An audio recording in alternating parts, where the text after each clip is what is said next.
गांव के सम्मानित बुजुर्गों, नौजवान भाइयों, घरों में जहां तक भी मेरी आवाज सुनाई दे पा रही है, माताओं, बहनों, प्यारे बच्चे, बुजुर्गों और साथियों, आज तो मैं और मेरे साथी आपसे कांग्रेस पार्टी के लिए, जयप्रकाश के लिए वोट मांगने आए। मैं आपसे दो तीन बात ही कहूंगा कि मध्यवर्ती चुनाव तो होते देखे।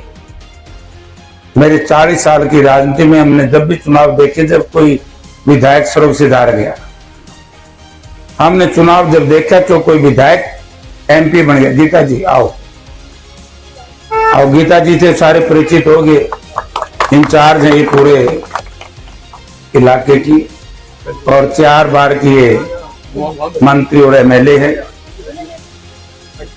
तो या फिर कोई विधायक ज्यादा बीमार हो जाए, संगीन बीमारी हो जाए, या फिर कोई ऐसी सरकार गलती कर दे, इलाके की जनता के साथ जुल्म और तशद्दुद हो, तो जनप्रतिनिधि कई बार इस्तीफे दे देते। लेकिन ये पहला मौका है कि जिस जनप्रतिनिधि जो यहां का था, पहले ड्रामा कर दिया कि जब कांग्रेस पार्टी हाईकमांड ने चौधरी उदय भान जी को प्रदेश कांग्रेस कमेटी का अध्यक्ष बना दिया, आप सबको पता होगा, बयान दे दिया कि मेरे को बनाना चाहिए था, कांग्रेस के शीर्ष नेतृत्व तो मेरी हां भरी थी, ये दलित समाज में पैदा हुआ चौधरी उदय भान को पीसीसी प्रेसिडेंट क्यों बनाया, यही विरोध किया। अब उस बावड़ा ने इस बात का ज्ञान नहीं, दलित समाज की 22% समाज में हिस्सेदारी, 22% समाज को कौन अनदेखी कर सकता है। और जो व्यक्ति ये कह रहा था कि मुझे बनाओ, उदय भान जी तो विद्वान है, आपने देखा भी होगा, पढ़े लिखे हैं, 4 बार के एमपी हैं, उनके पिताजी एमएलए, उनके पिताजी एमएलए रहे, उनके दादाजी पहले कारपोरेट के एमसी के चेयरमैन। अब यदि मैं तो कहता हूं कि सोनिया जी ने बड़ा प्रकोप कर दिया, अपने ऊपर जान बचा दी। इस कुलदीप बिश्नोई को तो अगर कांग्रेस प्रेसिडेंट बना देते, वही काम होता जैसे बंदर का हाथ में उस्तरा दे दे, किसी का कान काटे, किसी की नाक काटे। जो अगर अपना बाप अपना परिवार खिंडा दिया, और आदमपुर हल्के को पिछड़ेपन के लिए कोई दोषी कोई व्यक्ति है तो केवल कुलदीप बिश्नोई, उसका परिवार दोषी। फिर 1 महीने के बाद गीता जी वही थी। आप ये देखिए कि चौधरी भूपेंद्र सिंह हुड्डा, स्वर्गीय चौधरी देवीलाल के बाद यदि हरियाणा प्रदेश में कोई मास लीडर है तो चौधरी भूपेंद्र सिंह हुड्डा है। मनोहर लाल जी तो नहीं है, नहीं मुख्यमंत्री हैं वो, नेता नहीं। हुड्डा साहब भी उस कैंप में गए जहां इन्होंने ट्रेनिंग कैंप लगाया, और मेरी उनसे बात हुई, मैंने कह रहे कुलदीप तू गलती ना कर जाना, अब की बार तेने गलती करी कांग्रेस छोड़ने की, तेरा कुछ नहीं बटेगा। लेकिन ये नहीं समझ में आया क्या कारण था। या तो ईडी का भय, पहले तो नाटिका जब मैंने बयान दिया था इस हार में, बोला जेपी तो वैसे कह रहे हैं मैं मुकदमे तो डरता ही नहीं, हमारे पास मुकदमा ही नहीं, कोर्ट साहब ये बयान दिया था, और अब 4 मुकदमे मिल गए। या तो ईडी के डर से, मुकदमों के डर से। अगर मुकदमों के डर से कोई नेता पार्टी छोड़ करके जब जनता के साथ विश्वासघात करे और जनता का ईमान ऐसी पार्टी के सामने बेचे जिसकी वजह से हमारे 730 किसान शहीद हुए थे, बुरी बात थी, बीजेपी में जाए बड़े। या अगर वो मुकदमों से नहीं डरा तो फिर कुलदीप बिश्नोई ने आपको बताना चाहिए कि क्या डील हुई है। ये डील का बड़ा मास्टर है, गीता जी को पता है। 2009 में जब मेरे से थोड़ा बच गया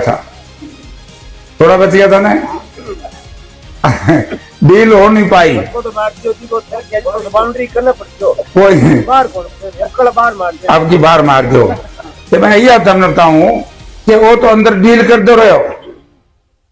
देखिए विधायकों ने कहा, आज उसी के साथ हो विधायक, उन्होंने कहा कि भाई कांग्रेस वालों हमारा सौदा क्यों कराओ हो, हम तो कांग्रेस में आने के लिए तैयार है, हम पार्टी ब्रेक कर देते हैं।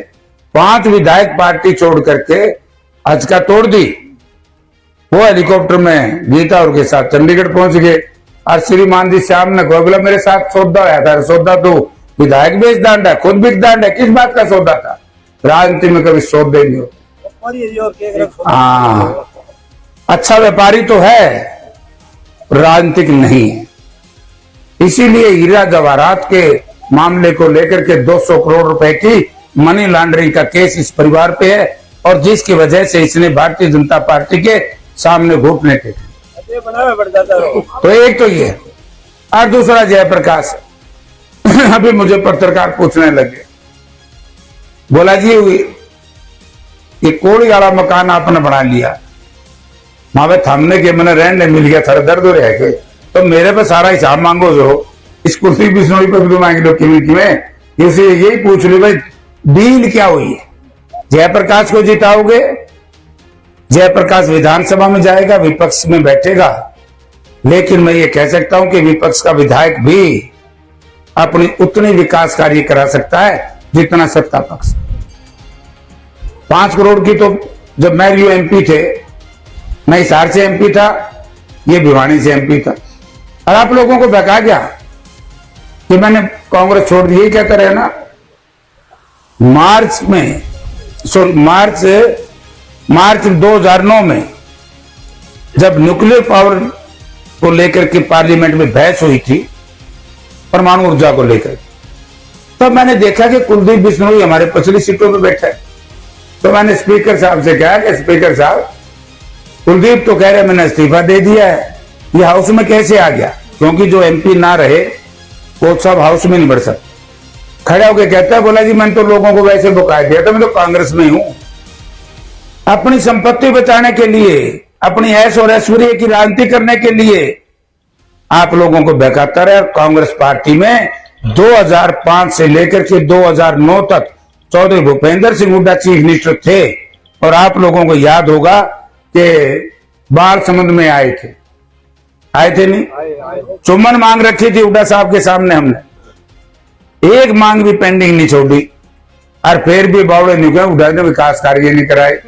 या तो इनकी मंदबुद्धि है, या फिर ये शरारती हैं कि जिस व्यक्ति ने काम किए हैं उसके काम को दबाना चाहते। जयप्रकाश एमपी हिसार से था, हिसार में लाला लाजपत राय के नाम से यूनिवर्सिटी नहीं बनी, वह लोगों बनी है कि नहीं बनी? हिसार में एक्सप्रेस हाईवे 2 नहीं बने, एक राजगढ़ से चंडीगढ़ और दूसरा रोहतक से लेकर के डबवाड़ी तक।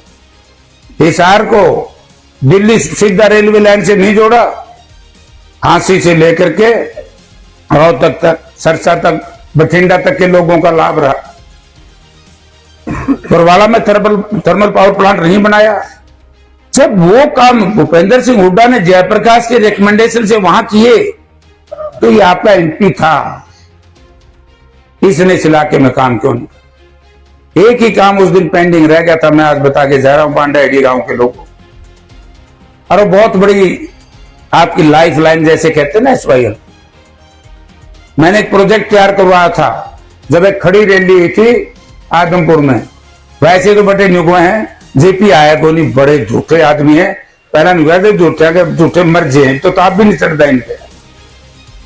सबको पता है 25-30 हजार की खड़ी रैली थी, बारिश पड़ रही थी, मूसलाधार बारिश, और हुड्डा साहब के सामने बहादुर साहब, आपको याद होगा मैंने एक बात कही थी कि इलाका हुड्डा साहब 5-10 गांव ऐसे हैं जो नहरी पानी अगर मिल जाए तो ये समझो गांव में 100 से बच्चों को रोजगार मिल जाए। तब उन्होंने कहा कि क्या प्रोजेक्ट तैयार कराओ। हमने लाखपुर से लेकर के बांडाहेड़ी तक एक नहर के माइनर का निर्माण के लिए तैयारी कराई, टेक्निकल अप्रूवल होगी, सिंचाई विभाग ने उसमें अपनी स्वीकृति दे दी। आप लोगों ने हुड्डा साहब की छुट्टी कर दी, अरे भाजपा नकम्मी आ गई, MLA तुमने गलत चुन दिया, उसने आपकी आवाज विधानसभा में नहीं उठाई। वो प्रपोजल जहां थी EIC चौधरी फूल सिंह नैन से, जब एक दिन मैंने पूछा, रमान नैन साहब तुम काट दे यार, इसने बोला को मामला उठाना ही नहीं, बीजेपी आगे बढ़ना नहीं। जैसे ही आप अपनी सरकार बनाओगे, हुड्डा साहब की पहली कलम से सबसे पहले में जो सिंचाई की अधूरी परियोजना है, जिसकी वजह से आप लोगों ने हर रोज धरने देने पड़ते हैं, उनसे मैं निजात दिलवाऊंगा, और इस इलाके में नहर खुदवाने का काम चौधरी भूपेंद्र सिंह हुड्डा। हमने काम किए हैं, ये ड्रामा करते हैं। तो इसलिए मैं आपसे एक नम्रतापूर्वक निवेदन करने आया। मैं उन भाइयों से भी निवेदन करना चाहूंगा जो जेजेपी के, वैसे तो जेजेपी वाले भी निवेदक हैं, जीतता का जेपी वो भी जेजेपी, और बीजेपी वाले तो डूडी साहब आए गए। अब मजाक कर रहे थे ये, जिस दिन कुलदीप बिश्नोई ने कांग्रेस छोड़ी, मैंने इन मित्रों को टेलीफोन किया, मैं कहा भाई क्या करोगे, डूडी साहब इज्जत से आ जाओ। बोला भाई इज्जत से बुलाओगे तो आ जाएंगे। तो इन सबके जितनी भारतीय जनता पार्टी का संगठन था आदमपुर हल्के का, टोटल आपको ज्वाइन कर दिया। जितना आम आदमी पार्टी का कैडर था सारा आपकी पार्टी को ज्वाइन कर दिया। हाँ, सतवीर जांगड़ा ये बैठे, तो ये सब लोग आ गए।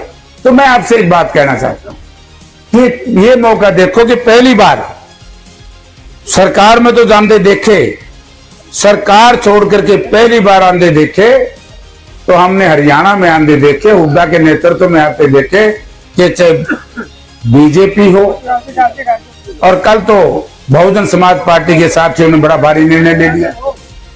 उन्होंने कह दिया कि हम कांग्रेस पार्टी या जयप्रकाश का समर्थन करेंगे। 2-3 दिन में 1-2 पार्टी का समर्थन की ओर घोषणा हो जाएगी, और 22 तारीख को एक इतनी बड़ी घोषणा होने जा रही है। उसके बाद मेरे हिसाब से आदमपुर विधानसभा क्षेत्र का एक मतदाता ये कहेगा कि कांग्रेस पार्टी की 100% कहो न था, अरे इस पे बुट मोर लान पे नहीं बटन दबाने पर रोड़ा पड़ गया था। 200% आपकी जीत निश्चित है, कोई रोक नहीं सकता। चौधरी भूपेंद्र सिंह हुड्डा 22 तारीख को आएंगे, एक बहुत बड़ी ज्वाइनिंग होगी। उसके बाद वो इलाके के लोगों से जो भी साथी उनको मिलना चाहे हिसार के कांग्रेस भवन में वो बैठे। तो यानी कि आज रुझान आपकी तरफ है। ऐसे वोट किस बात के? पहली बात तो बीजेपी से लोग नाराज, दूसरा कुलदीप से लोग नाराज, दोनों इकट्ठे मिनियाना था नरबाग अपना नरंदा इन्हें घर के टिकट दिए नहीं राज। मैं आपके इलाके के गांव में था, मेरा 2009 का एक तजुर्बा है। यदि 2009 में जितने वोट परसेंटेज खारा बरवाड़ा की थी, सदरपुर की थी, आदमपुर गांव की थी, अगर उतनी ही पोलिंग परसेंटेज इस इलाके में बहादुर साहब कर दी तो तरफ पार पार का में मुकाबला ही नहीं है। मैं तो एक बात कह के जाऊंगा, दोबारा बुलाओगे तो आऊंगा। चुनाव के दौरान गीता जी यहाँ रहेंगे, हमारे दूसरे सीनियर साथी यहाँ रहेंगे, और मैं आप लोग यहाँ रहेंगे। मैं रहूंगा आदमपुर और आदमपुर के आसपास। अगर हमारा बढ़िया रिजल्ट आए तो मुझे कह देना भाई, और जो तारा बढ़िया रिजल्ट आएगा मैं सामने मान लूंगा। ये तो 6 तारीख में तोड़ हो जाएगा। फिर बढ़िया कार्य को अगर ये नौजवान साथी निर्णय ले लें कि सुबह ही 6 बजे, 7 बजे शुरू होगा ना पोलिंग, 6 बजे को सब लाइन ला दियो, काम तो यो काम कर दे रही हो, और मैं फिर सदरपुर में खड़े हो जूंगा, जाके अपना खड़े होना ठीक ठाक सा रहो, फिर को दिक्कत किसी नांदी नहीं। वहां की जिम्मेवारी हमारी है, यहाँ अपने संभालना है। आपका बहुत बहुत धन्यवाद। गीता जी, इनसे हमारा दूसरा संबंध भी है। हाँ बोलेगी? तो बस आप बोलिए। अरे नहीं, जब आप बोलिए हमारा कोई फर्क नहीं पड़ा गीता। हमारा सामाजिक संबंध भी है। बेटी हैं झज्जर के पास, बड़ा गांव है इनका, मातनेल की, और बहू है हमारे गांव। 4 बार MLA हैं। आगे पास कुछ नहीं होता, बोलो। कुछ नहीं होता।